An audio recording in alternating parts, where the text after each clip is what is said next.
শুধু নিজের ঘরে আগুন লাগলে। নমস্কার বন্ধুরা, আপনারা দেখছেন পারফেক্ট পলিটিক্স, সাদা বাংলায় রাজনীতির কথা। বন্ধুরা, এটা কি ধরনের ভাষণ? নেতাজি সুভাষচন্দ্র বসুর জন্মদিনে একজন মুখ্যমন্ত্রী হিসেবে মমতা বন্দ্যোপাধ্যায় এদিন যে ভাষণটা দিলেন, সেটা কি আদৌ একজন মুখ্যমন্ত্রীর ভাষণ হলো, নাকি একজন তৃণমূল নেত্রীর ভাষণ হয়ে দাঁড়ালো? এদিন তিনি নেতাজির দিল্লি চলো ডাককে যেভাবে নিজের দিল্লি চলোর সঙ্গে একবারে মিলিয়ে দেওয়ার চেষ্টা করলেন, তাতে তো মনে হচ্ছে যে মমতা বন্দ্যোপাধ্যায় এদিন নেতাজির আদর্শ নয়, তিনি নিজের তৃণমূলের আদর্শ প্রচার করার চেষ্টা করলেন। যেভাবে এদিন তিনি তার এসআইআরের বিরুদ্ধে গায়ের ঝাল মেটাতে গিয়ে সুভাষচন্দ্র বসুর জন্মদিনটাকে বেছে নিলেন এবং অনুষ্ঠানে উপস্থিত যুব সম্প্রদায় কিংবা মানুষদের উদ্দেশ্যে এসআইআরের বিরুদ্ধে ফুঁসে ওঠার, বিদ্রোহী হয়ে ওঠার আবেদন জানালেন, আর্জি জানালেন, তাতে তো অনেকেই যেটা বলছেন যে এদিন তো মমতা বন্দ্যোপাধ্যায় নিজেকে একেবারে নেতাজি সুভাষচন্দ্র বসুর সঙ্গে তুলনা করে ফেললেন। যদিও মমতা বন্দ্যোপাধ্যায় সবই পারেন, তিনি সবই জানেন, না জানা কিছুই তার নেই। আর তার দলের নেতা নেত্রীরা তো তাকে সততার প্রতীক থেকে শুরু করে একেবারে মা দুর্গাও পর্যন্ত সাজিয়ে দিয়েছেন। যদিও বিরোধীরা বলেন যে তিনি আসলে চপ ঘুগনির নেত্রী। তো সেই মমতা বন্দ্যোপাধ্যায় এদিন যেভাবে নেতাজি সুভাষচন্দ্র বসুর জন্মদিনটাকে তার নিজের রাজনৈতিক স্বার্থের কাজে লাগালেন, নিজের রাজনৈতিক স্বার্থ চরিতার্থ করার চেষ্টা করলেন, তাতে যেটা হলো যে আখেরে নেতাজির উদ্দেশ্যে কবিতা আবৃত্তি করতে গিয়ে তিনি মাঝখান থেকে লাইনই ভুলে গেলেন। বরণীয় তারা, স্মরণীয় তারা, আজিও বাহির দ্বারে, আজি দুর্দিনে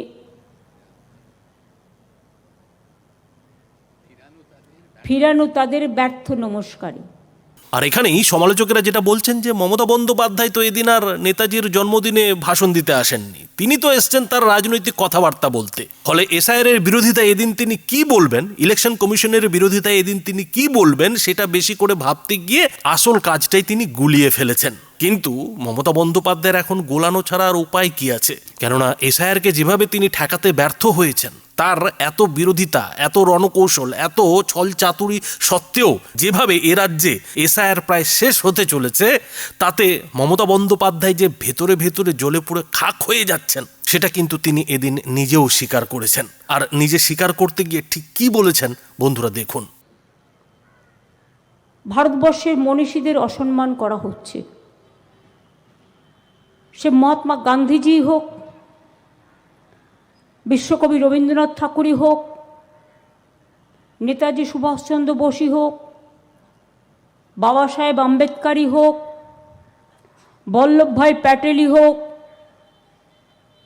বিনয় বাদল দীনেশই হোক, ঈশ্বরচন্দ্র বিদ্যাসাগরই হোক, রাজা রামমোহন রায় হোক, ক্ষুদিরাম প্রফুল্ল চাকি হোক, মাতঙ্গিনী হাজরা হোক, একটা অসম্মান, একটা অসহিষ্ণুতা, একটা অরুচিকর কথাবার্তা, একটা অকৃতজ্ঞতা সুলভ আচরণ, তাদের প্রতি অসম্মান, ভাষার প্রতি অসম্মান, আমাদের অস্মিতাকে আজকে আমাদের সকলের সামনে এনে দাঁড় করিয়েছে। বাংলা কি সব মেনে নেবে? দেশের স্বাধীনতা সংগ্রামীরা কি সব মেনে নেবেন? না সাধারণ মানুষ এই অসম্মানের বিরুদ্ধে জোট বাঁধবেন, তৈরি হবেন এবং আরেকবার সুভাষজির যে স্বপ্ন ছিল দেশ স্বাধীন করার জন্য, দিল্লি চলো, সেই দিল্লির যে চক্রান্ত নগরী এখন সারাক্ষণ চক্রান্ত করে বেড়ায় বাংলার বিরুদ্ধে, তার বিরুদ্ধে আমরা একমত হব, সহমত হব, ঐক্যবদ্ধ হব, জোটবদ্ধ হব, সংঘবদ্ধ হব, সম্প্রীতি রক্ষা করব, সংহতি রক্ষা করব, ভাষার অস্মিতা রক্ষা করব, মানুষের সম্মান রক্ষা করব। কোনটা করব? আপনারা তো অনেক বেশি উপলব্ধি করেন, অনেক বেশি সোচ্চার। আমরাও স্টুডেন্ট রাজনীতি করে এসেছি, আমরা প্রতিবাদ করতে জানি, প্রতিরোধ করতে জানি, কিন্তু স্বাধীনতার যে স্বপ্ন নেতাজি সুভাষচন্দ্র বোস, গান্ধীজি থেকে শুরু করে কবির ভাষায় রবীন্দ্রনাথ ঠাকুর, কখনো নজরুল ইসলাম, কখনো সংবিধান রচয়িতা কমিটির চেয়ারম্যান বাবা সাহেব আম্বেদকর, লালবাল পাল, বল্লভভাই পাটেল, রাজেন্দ্র প্রসাদ থেকে শুরু করে যারা স্বপ্ন দেখেছিলেন, আজকে তাদের স্বপ্ন ভেঙে টুকরো টুকরো হয়ে যাচ্ছে। নিজেদের ইতিহাস চাপিয়ে দেওয়া হচ্ছে, যার সাথে দেশের ইতিহাসের কোনো সম্পর্ক নেই। ইতিহাসবিদদের একটি আলোচনায় আমি শুনেছিলাম, তারা অনেকে এটা সমালোচনা করেছিলেন, বাবা সাহেব আম্বেদকরের সংবিধানকে আমরা মানি, এটাই ভারতবর্ষের গণতন্ত্রের স্তম্ভ এবং পীঠস্থান। আজকে পদে পদে সেই সংবিধানকে লাঞ্ছিত করা হচ্ছে, মানুষকে বঞ্চিত করা হচ্ছে, অধিকার কেড়ে নেওয়া হচ্ছে, গণতন্ত্রকে উল্লঙ্ঘিত করা হচ্ছে, গণতন্ত্রকে লঙ্ঘিত করা হচ্ছে। আজকে কি সুভাষচন্দ্র বসু বেঁচে থাকলেও তার নামটাও তাকে হিয়ারিংয়ে ডাকা হতো না? লজিস্টিক্যাল ডিসক্রিপেন্সি বলে তাকেও ডাকা হতো, কই ফের চাওয়া হতো আপনি ভারতীয় কিনা। চন্দ্রবাবুকে তো অলরেডি ডেকেছেন, 1,38,000 মানুষকে ডেকেছেন, এবং তার আগে 58 লক্ষ বাদ দিয়েছেন একতরফাভাবে। মোট সংখ্যাটা প্রায় 2 কোটি। মনে রাখবেন, 7 কোটি মানুষের মধ্যে যদি 2 কোটি বাদ চলে যায়, কত মানুষ অধিকার হারায়। নির্বাচনের সময় টেলিপম্পটারে 2টো বাংলা ওয়ার্ড লিখে নিয়ে এসে, কখনো বঙ্কিমদা, কখনো রবীন্দ্রনাথ ঠাকুর জন্মেছে শান্তিনিকেতনে, কখনো ইধার উধার জানি না, নানা রকমভাবে বাংলাকে অসম্মান করা হয়। আজকে আপনাদের মনে একটু কাটা দিচ্ছে না? একবারও ছোটদের মনে হচ্ছে না? আজ সরস্বতী পুজোর দিন আমি বলছি, সুভাষচন্দ্র বসুকে সম্মান জানিয়ে, মা সরস্বতীকে প্রণাম জানিয়ে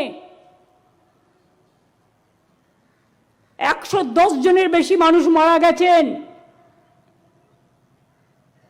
রোজ 3-4 জন করে আত্মহত্যা করছেন, ভয়ে মারা যাচ্ছেন। কেন ইলেকশনের বিরুদ্ধে কেস হবে না?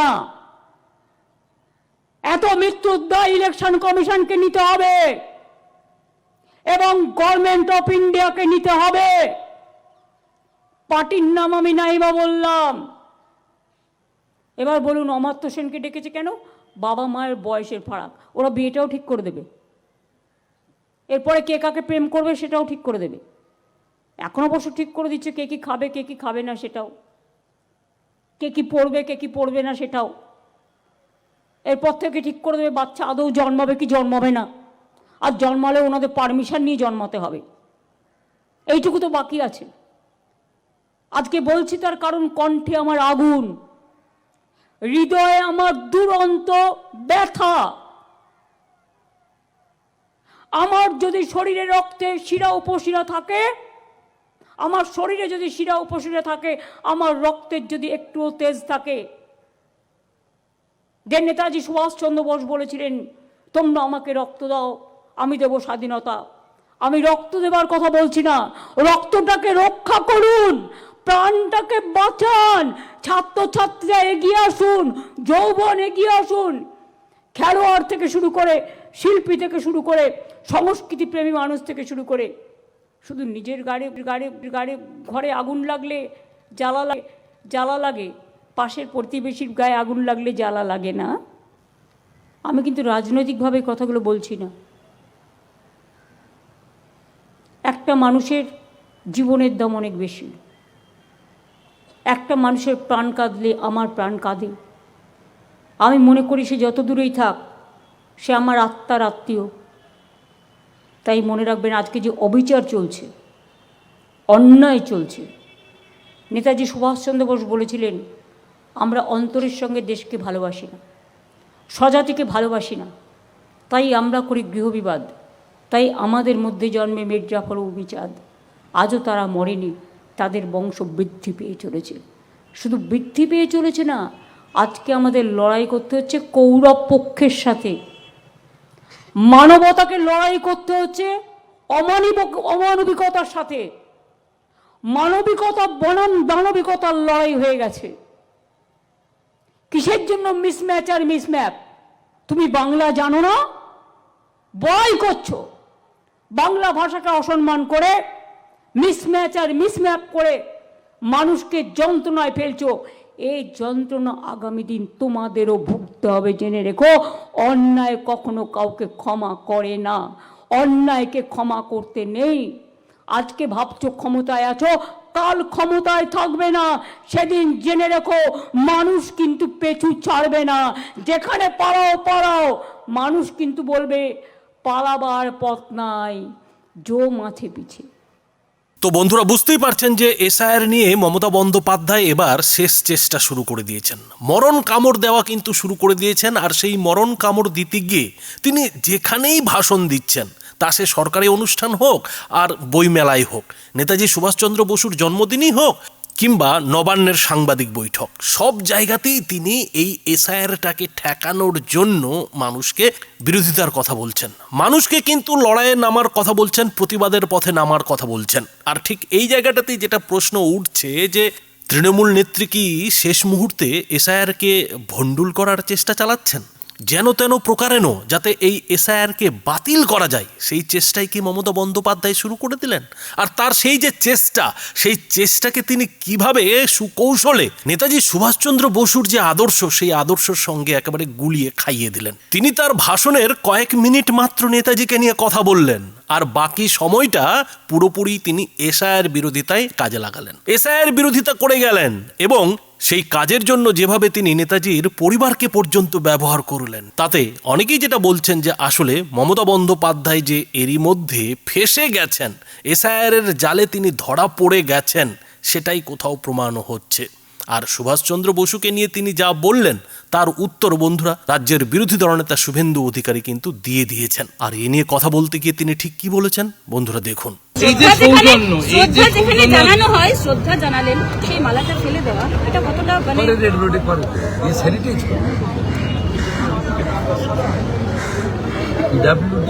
ওখানে আমি লোক রেখে আমরা চলে আসার পরে 15 মিনিট পরে মালাগুলো ফেলে দিত, স্যানিটাইজ করত। যেহেতু দূরের দিকে রাজ্য সরকার বা মুখ্যমন্ত্রী কোনো বছর আসেন, কোনো বছর অন্য জায়গা থেকে তা তিনি আসেন, সেই জন্য এ তো জাতীয় নায়ককে কার্যত অপমান। এটা এরা সব যারা রবীন্দ্রনাথ ঠাকুরের ছবি পড়ায়, যারা আর্মির প্রতি কোশ্চেন করে, যারা অপারেশন সিঁদুর নিয়ে প্রশ্ন করে, যারা এয়ার স্ট্রাইক নিয়ে প্রশ্ন করে, সার্জিক্যাল স্ট্রাইক নিয়ে প্রশ্ন করে, তারা সব, কারণ তারা আসমানকে আকাশ বলতেছে, জলকে পানি বলতেছে, বাবাকে আব্বা বলতেছে। এরা আরবি সংস্কৃতি এখানে আনতে চায়, ভারতীয় সংস্কৃতির সঙ্গে এটা থাকে। দাদা, এটা ভবানীপুরের মাটি এবং রাজ্যের মাটি। সুভাষচন্দ্র বোস ইয়াং জেনারেশনের আইকন, সবারই আইকন। আজকে তিনি ভবানীপুরে দাঁড়িয়ে আপনি কি শিল্পের বার্তা, কর্মসংস্থানের বার্তা এবং নতুন প্রজন্মকে নতুন কোনো বার্তা দিতে চান? বার্তা কিছু নেই, সকলে জানে যে নেতাজি সুভাষচন্দ্র বসুর আদর্শে দেশ যদি তৈরি